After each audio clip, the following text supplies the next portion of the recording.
नमस्कार दोस्तों, स्वागत है आपका आपके अपनी YouTube channel government job preparation पर। दोस्तों, जैसा कि आप सभी लोगों को पता है कि जो हमारी यूपी ट्रिपल एस सी लेखपाल की भर्तियां आज जल्द ही आने वाली हैं और काफ़ी अच्छी पोस्ट होगी। 7,000 लगभग 7,019 वैकेंसीज आने वाली हैं। तो और अक्टूबर में हमें उम्मीद है कि इसका जो नोटिफिकेशन है वो आपको मिल जाएगा। तो इन्हीं सारी चीज़ों को ध्यान में देखते हुए मैंने ऑलरेडी जो हमारा लेखपाल जो कि राजस्व लेखपाल का जो पेपर 2015 में हुआ था, मॉर्निंग शिफ्ट 13/9/2015 का जो मॉर्निंग शिफ्ट का पेपर था, उसका जो जीएस के क्वेश्चंस पूछे गए थे, उसके ऑलरेडी मैंने पेपर आप लोगों को शेयर कर दिया है। मतलब कि आप हमारे यूट्यूब चैनल पर जाकर पेपर देख सकते हैं, उसमें किस तरह के जीएस के क्वेश्चंस पूछे गए थे। उसी सीरीज़ में हम इस पेपर में डिस्कस करेंगे, इस वीडियो लेक्चर में डिस्कस करेंगे कि उसी पेपर में यानी कि 13/9/2015 की जो मॉर्निंग शिफ्ट का पेपर हुआ था, उसमें हिंदी के कैसे क्वेश्चन पूछे गए थे, जिससे आप एक आइडिया लगा सकेंगे कि आपका जो लेखपाल का पेपर होता है उसमें किस तरह के क्वेश्चंस पुटअप किए जाते हैं। आगे आगे इसी सीरीज में हम मैथ्स और जो ग्राम विकास उसमें पूछा गया था उसके भी क्वेश्चंस डिस्कस करेंगे। तो चलिए आज डिस्कस कर लेते हैं यहाँ पर हिंदी के कुछ जो क्वेश्चन पूछे गए थे उन क्वेश्चंस को। तो जैसा कि आपको लोगों को यहाँ पर सबसे पहला जो क्वेश्चन दिख रहा होगा कि हिशानी बिल्ली खंभा नोचे, इस मुहावरे का आपको अर्थ बताना था। तो आंसर इसका बिल्कुल सही हो जाता है, पहला वाला यहाँ पर दिया भी गया है, सारे सॉल्यूशंस भी हैं इसमें। अपनी शर्म छिपाने के लिए व्यर्थ झुंझलाना, इसका मतलब ये होता है। अगला है काठ की हांडी बार बार नहीं चढ़ती, इसका मतलब ये होता है कि छल कपट का व्यवहार हमेशा नहीं चलता, यानी कि ऑप्शन नंबर डी आपका सही आंसर यहाँ पर हो जाता है। ठीक है, फिर यहाँ पर क्वेश्चन है प्रश्न 3 से 4 में लिखित शब्दों के विलोम शब्द चुनिए। तो यहाँ पर कुछ विलोम शब्द चुने हैं। तो कृष का जो विलोम शब्द होता है वो होता है हष्ट पुष्ट, यानी कि ऑप्शन नंबर आपका यहाँ पर बी सही आंसर हो जाता है। ठीक है, कृष का अगर हम अर्थ की बात करते हैं तो कृष का अर्थ दुबला पतला होता है। अगला क्वेश्चन यहाँ पर देखते हैं अल्पज्ञ। तो अल्पज्ञ का आप सभी को पता है, बहुत आसान सा है। अल्पज्ञ होता है सर्वज्ञ। ठीक है, अल्पज्ञ का विलोम शब्द क्या होता है? सर्वज्ञ। अल्पज्ञ का अगर अर्थ की बात करते हैं तो थोड़ा सा होता है, मतलब बहुत कम अल्पज्ञ, और मतलब थोड़ा सा ज्ञान रखने वाला अल्पज्ञ। और सर्वज्ञ का मतलब सब कुछ सर्वव्याप्त या सब कुछ सारी जानकारी रखने वाला। ठीक है, तो ये हमारा सर्वज्ञ हो जाता है। अगला क्वेश्चन यहाँ पर देख लेते हैं। नेक्स्ट हमारा जो इसमें क्वेश्चन पूछा गया था वो है खूंटी शब्द का बहुवचन बताइए। तो खूंटी शब्द का आपको बहुवचन बताना था, तो आंसर हो जाएगा खूंटियाँ, यानी कि ऑप्शन नंबर सी आपका यहाँ पर सही आंसर हो जाता है। देखिए सारे के सारे लगभग सिमिलर शब्द दिख रहे हैं यहाँ पर, बस कुछ मात्राओं की यहाँ पर जो है डिफरेंस है, तो उसको अच्छे से आपको वॉच करके आंसर्स देने होंगे। निम्नलिखित अनेकार्थी शब्द का दूसरा अर्थ बताइए। तो अजन्मा, इसका आपका दूसरा अर्थ बताना है। तो आंसर आपका हो जाएगा ईश्वर, यानी कि ऑप्शन नंबर डी। अजन्मा का अर्थ होता है जिसका कभी जन्म और मृत्यु न हो, अर्थात ईश्वर का ना तो जन्म होता है और न ही मृत्यु। अगला क्वेश्चन देखते हैं। निम्नलिखित में से कौन सा शब्द वर्तनी की दृष्टि से शुद्ध है?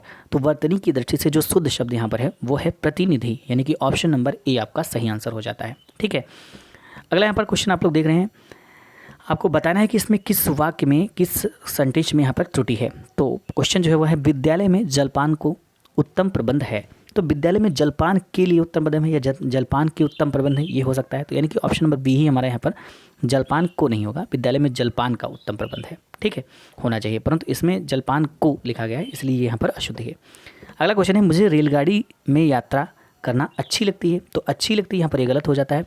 तो रेलगाड़ी में यात्रा करना अच्छा लगता है, यानी कि ऑप्शन नंबर सी आपका यहाँ पर सही आंसर हो जाता है, ये यहाँ पर मिस्टेक है। अगला क्वेश्चन है निम्नलिखित में कौन सा शब्द तत्सम है। तो यहाँ पर कौन सा शब्द तत्सम है इसकी बात आपको बतानी है, जैसे कि आज, अग्र, आग, आँख। तो यहाँ पर तत्सम शब्द अग्र हो जाएगा, ऑप्शन नंबर सी आपका सही आंसर हो जाता है। ठीक है, नेक्स्ट क्वेश्चन यहाँ पर देखते हैं। अगले क्वेश्चन में हमारा क्या पूछा गया है कि इन वाक्यों के लिए एक शब्द चुनना है। जो यहाँ पर वाक्य दिया गया है उनमें से उसके लिए एक सही शब्द क्या होगा, ये आपको बताना है। जैसे कि पर्वत की तलहटी को हम क्या बोलते हैं?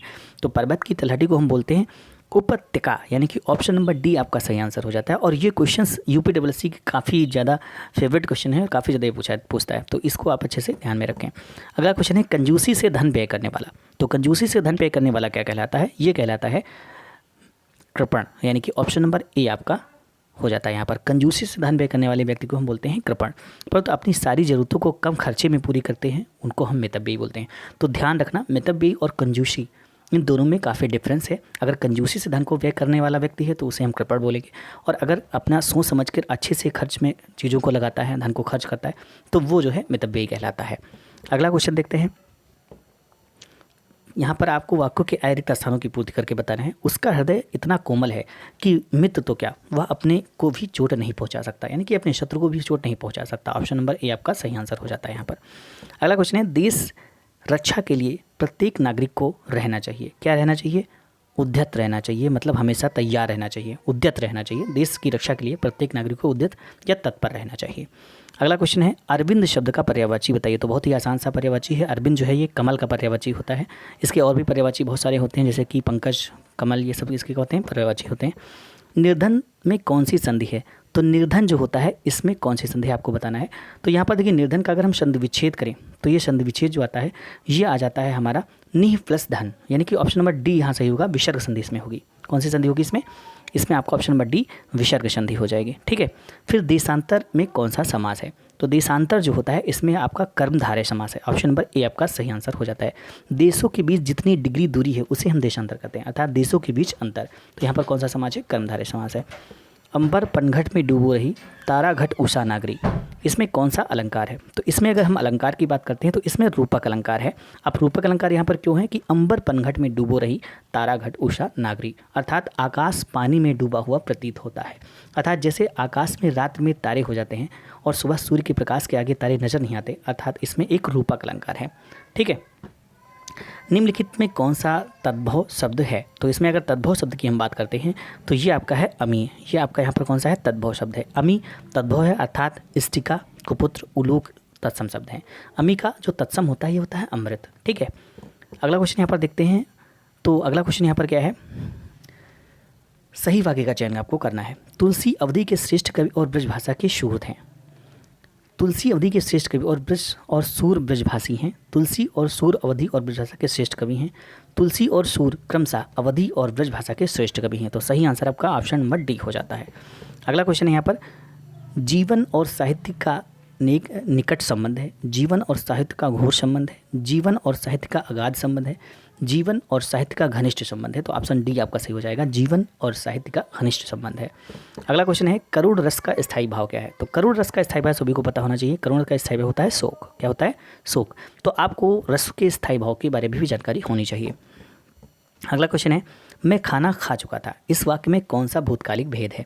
तो मैं खाना खा चुका था इसमें है पूर्ण भूत, यानी कि ऑप्शन नंबर डी आपका सही आंसर हो जाता है।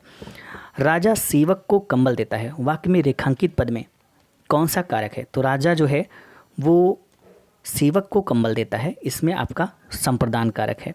राजा सेवक को कंबल देता है, इसमें राजा में कंबल को अलग होकर सेवक के पास जाता है, अर्थात संप्रदान कारक है।